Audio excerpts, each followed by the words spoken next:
Hey guys, good morning, good afternoon, good evening, and good night, depending on what time it is you are watching this. I hope you're having a fantastic day, and this is a video on the Aegis Eclipse Q&A. So in this video, I'm going to cover everything that CIG have posted on the Q&A thing. I'll post a link to it in the description below if you'd like to read it for yourself, or if you just like to chill, take it easy, do something else, or something while you just listen to the video, fair enough. Alright, so I'm going to jump right in here. Greetings citizens, since the introduction of the whole series back in April 2015, every new concept ship reveal has had an accompanying Q&A post, where we spend a couple of days collecting questions from you, pass those on to the relevant ship designer, and provide you the best answers we have available at the time. With the recent addition of Spectrum, we can now allow you to add your vote to the questions you want to see answered. The questions included below are a combination of those received with most votes, similar questions that are merged into a single instance, and those we felt we could comfortably answer at this stage in the Aegis Eclipse life.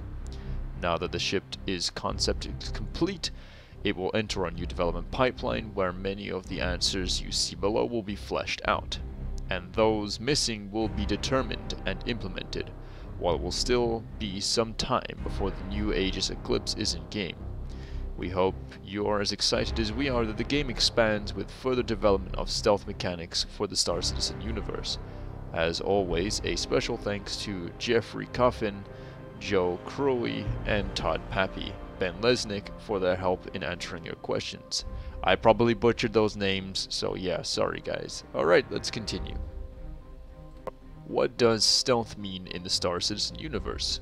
Stealth in Star Citizen revolves around being hard to detect via in-game systems, these being primarily radars and scanners. As mentioned previously in the Saber Q&A, the Saber and the Eclipse are both built from the ground up around the concept of stealth, whereas the Hornet Ghost was retrofitted to this mechanic. Not only does the specific hull design of the Saber and the Eclipse provide benefits to reduce their visibility on radar, but they are both equipped by default with stealth class items. The item component classes we currently have are military, civilian, industrial, stealth, and competition.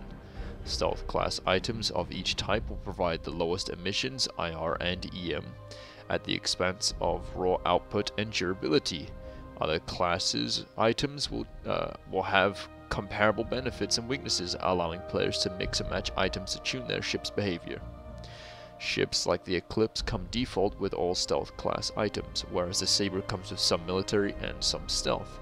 The Ghost has civilian stealth. We'll be discussing the different classes of items in depth in the future. It's said that the Eclipse will bring a unique stealth components to the game. Will older stealth ships like the Saber and Hornet Ghost be updated to include these stealth components, or are they specific only to the Eclipse? It is very rare that these items are hull locked, and currently none of the default items, i.e. power plants and shield generators, are tied to a specific ship, such as the Eclipse. As mentioned previously, we have stealth class of items that will provide significant benefits to signature reduction, and applicable ships will either come default with these or be able to equip them. Would size 9 torpedoes in fighters be considered game-breaking when the Retaliator already has size 9 and the Polaris capital ship has size 10? The Eclipse was designed from the start to carry size 9s. The trade-off is it doesn't carry much else, and neither very tough nor agile. It's not designed to be a dogfighter, but rather a very specialized bomber that wants to approach a target silently, fire its payload, and leave. The Eclipse carries 3 size 9 torpedoes and 2 size 2 ballistic Gatling weapons. These larger torpedoes take a while to lock on to smaller ships, and combined with its relative lack of agility, that will mean the Eclipse will have a tricky time trying to use them in a dogfight. Eventually, the $330 price flight ready tag is quite expensive for a single person ship, and given how little detail we have at this stage, what is the intention behind the ship's design that warrants the high tag that we may be missing at initial glance? For its size, the Eclipse punches far above its weight class with its ordnance, armament, It's capable of destroying large ships and causing serious damage to capital ships. Its specialized loadout of stealth equipment and large torpedoes all contribute to its ability to perform these tasks. With regards to the announced future price, keep in mind every Star Citizen concept ship is priced below its component value in-game economy. In the past, it was difficult to predict the final price, with ships going through significant iterations between the concept flight-ready stages. With the ship's pipeline functioning as it does today, we can now provide a solid estimate of future pricing. Will there be any civilian companies looking to retrofit this military craft's torpedo ports, allowing for stealth cargo running? A fun idea, but this is not something we're currently exploring. Will the Eclipse torpedo be modular, so that the ship can be used for other purposes such as electronic warfare? This is not something currently planned. The Eclipse was designed around the sole purpose, while something like the Vanguard series will be more flexible with its modularity. Can the Eclipse carry anything other than 3 size 9 torpedoes, like for instance a ton of regular missiles or multiple of smaller torpedoes like size 5s carried by the Gladiator? Again, the Eclipse is an extremely specialized vessel, designed to excel at its intended task and role. This is not something currently planned. What ship hangars will the Eclipse fit into? It's a sizable ship. To be certain, while it cannot fit into the Polaris, it should be able to operate snugly out of a Javelin hangar. Can the Eclipse bomb both air-to-air and air-to-ground? If you can lock the target, you can attack it with torpedoes, whether it is air-to-air or air-to-ground. What kind of quantum jumping range can we expect from this ship? The Eclipse currently sits between the Gladiator, essentially a carrier-borne torpedo bomber, and the Harbinger in terms of range, and is expected to stay around there. It doesn't currently have a lot of fuel reserves, so a single mission, the best plan of attack rather than a daisy chaining a few together, whereas a Retaliator or Harbinger would fare better. Can the Terrapin pick up the trail of approaching Eclipse, both in their default configuration in time to warn a nearby fleet? It's possible, but it wouldn't be easy for either ship. Terrapins are extremely strong at detecting signatures, whilst the Eclipse is very good at having low signatures. It still has one. With a Terrapin in a good location, with the operator on their toes, they should be able to detect it, but whether they have time to get the message across is a different problem entirely. What purpose does the Eclipse serve in the civilian market? Can the bay be retrofitted for cargo or data storage modules or other use? Or is this dedicated bomber suited for private military contractor only? These are no plans for swap-able bays. It is a dedicated bomber with that sole focus. What are the expected speed and agility levels of the Eclipse? The Eclipse is currently planned to be pretty fast in a straight line, having comparable speed to the Gladius, but it is not an agile ship. It's currently planned to be comparable with the Gladiator for flight agility. How many Eclipse will it take to take down, say, an 890 jump or a Polaris or Idris? As always, we must preface this by reminding everyone that all things are subject to change during game development by our current thinking about how should currently play out. Is a pair of Eclipses going unnoticed attacking an Idris with its shields down and its defense turrets disabled can cripple the ship if they hit it in the right areas.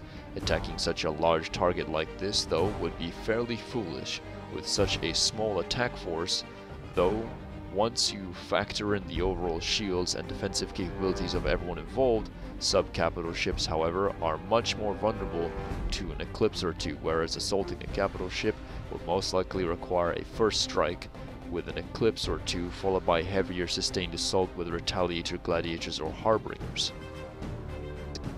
Is 2 fixed ballistic size 2 really going to hurt anything significant?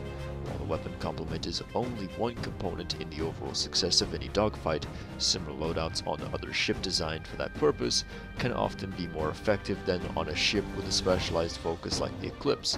Here they function more as a deterrent, or tool to finish off a crippled target, than an effective fighting loadout. The Eclipse isn't supposed to be hanging around in a dogfight. This is a specialist ship with a very niche role to deliver a devastating torpedo payload to unsuspecting targets. Considering the sensitive nature of the ship, will purchases of the ship be limited in-game by reputation? Does the UEE try to prevent ships like this from falling into pirate hands? When the 2947 announcement, we consider the Eclipse to be now for export, meaning that it can be sold to select groups outside the UEE military, including you. We'd anticipate that there will be a number of limitations in the game, including both a number of bombers produced at any given time and the other factors relating to reputation. It seems unlikely that the UEE would sell bombers directly to known pirates or other criminals, but it's also easy to imagine other ways for such individuals to acquire military-spec ships. How does the Eclipse place among other bombers, specifically in range of speed, maneuverability, armament, survivability, roll flexibility, and jump capability? Range can be a tricky one to quantify, but basing it on the duration of distance, we see it as follows: Polaris, Retaliator, Harbinger, Eclipse, Gladiator. The first three all have support for long duration trips with onboard facilities, while the Eclipse and the Gladiator do not, as speeds will naturally change over the course of development. The current ordering in terms of max SCM speed, going from fastest to slowest in a straight line acceleration, is as follows: Eclipse, Gladiator, Harbinger, Retaliator, Polaris. Maneuverability will be the Eclipse Achilles heel, and is squarely at the bottom of the smaller ships in a straight, with both the Gladiator and the Harbinger outmaneuvering it. Armament is another trait not easily compared straight across against other ships, as it obviously packs a devastating punch with its torpedoes, but once those are gone, it will be considerably outgunned if you choose to stick around without rearming. If you intend to hang around after attacking, then the Eclipse is not the ship for this. The Gladiator or Harbinger are much more suited for that role. Survivability also comes into play here, with the Eclipse being less durable than either the Gladiator or the Harbinger, currently expected to have similar durability to that of 300i. Basically, if you use it for its intended role, we expect the Eclipse to excel above others, but deviating outside the Eclipse will not fare well. With this lack of cargo space, a single seat with no interior, a limited weaponry, the Harbinger will allow you to maintain a longer time in the verse, and the Gladiator will pack more rounded punch. To summarize the intended roles between the four bombers, Polaris excluded, the Gladiator is a short-range bomber capable of absorbing and dishing out damage.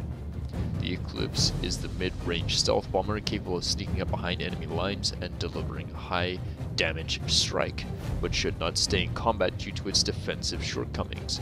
The Harbinger is a mid to long range endurance bomber carrying more weapons and armament than the Gladiator, and able to take more of a pounding and survive deeper into space, but without the stealth capabilities of the Eclipse. The Retaliator is the dedicated long-range bomber, able to carry the most ordnance, the most men, and the most weaponry to defend itself via its turrets. It can sustain itself and its crew much deeper into the verse, and is ideal for striking targets a long way away. This is a good opportunity to mention that we are well aware of many in the community's issues with the Retaliator: capacity, turret behavior, layouts, etc. And whilst we can't comment to changes presently in the short term, it is on our radar, and we'll be reviewing at some point in the future. Will I be able to purchase a large cloth to keep this covered in my hangar? While the Historical Truth Act has permitted an unprecedented release of previously unclassified UEE and military information, including the existence of the Eclipse bomber, it has not authorized any discussion of the Crusader Industries B419 AR Tactical Stealth Utility TARP. Any discussion of its capabilities or availability should be reported to the nearest advocacy agent. Basically, guys, in short, this ship is not designed to take a punch. It's quite literally made out of soggy tissue paper if it gets into a fight with anything that is not large and really far away. It's a bomber. That is it. That's all it can do. It flies under the radar, delivers its payload, does some damage, and then leaves. There is no flying in atmosphere dogfighting with people with this thing. It's not going to happen. It's really poor maneuvering. It's fast in a straight line. But let's face it, if someone comes along in, like, say, a Hornet, and you're done. There's no question about it. You're finished. I mean, this thing's going to fall apart really quickly. The 2 size 2 guns, I see in my eyes as being almost pointless. I mean, maybe if you are dropping your torpedoes on an already damaged Polaris that's on the verge of death, you just fire your machine guns at it to, you know, keep up the stress, you could say. Other than that, it's pointless, in my opinion. I mean, as a deterrent, I mean, who's going to really be scared of 2 size 2s on something that turns like a bus and is made of tissue paper? I mean, honestly, I don't see anyone being too scared. You can outmaneuver it with almost any of the fighters. I mean, well, probably, yeah, all of them. So I don't see much point of it even having those 2 size 2 weapons. But in another note, I mean, this is a very cool looking ship. It transforms when you fly it in atmosphere. I mean, that's pretty cool. It has a really good torpedo payload. It's a very dedicated ship to a certain role. And yes, it makes sense that it shouldn't be modular. I mean, turning into a cargo runner, it's a funny idea, but in my opinion, it's not gonna work. I mean, come on, be serious. I mean, it's a stealth bomber. It's not designed for anything else. It's no more and no less. It's really good at, you know, being a first strike craft, maybe, you know, have a group of these things, a wing of them, take down like do a lot of damage to a large ship. But for anything else, it's a bit lacking. I mean, yeah, you can use it against a base, you can use it against a ship that's parked up, but anything else would be a bit of a waste, in my opinion, because the size 9 torpedoes are going to be expensive, guys. Very, very expensive. But yeah, it's a gorgeous ship, and I absolutely adore it. So, let me know what your thoughts are in the comments below, guys. Thank you for watching this video. I know I need to fix the audio on the last video. It's a long story. But yeah, thank you guys so much yet again for watching another video. You know the drill, commanders. Fly safe, and I'll see you in the verse.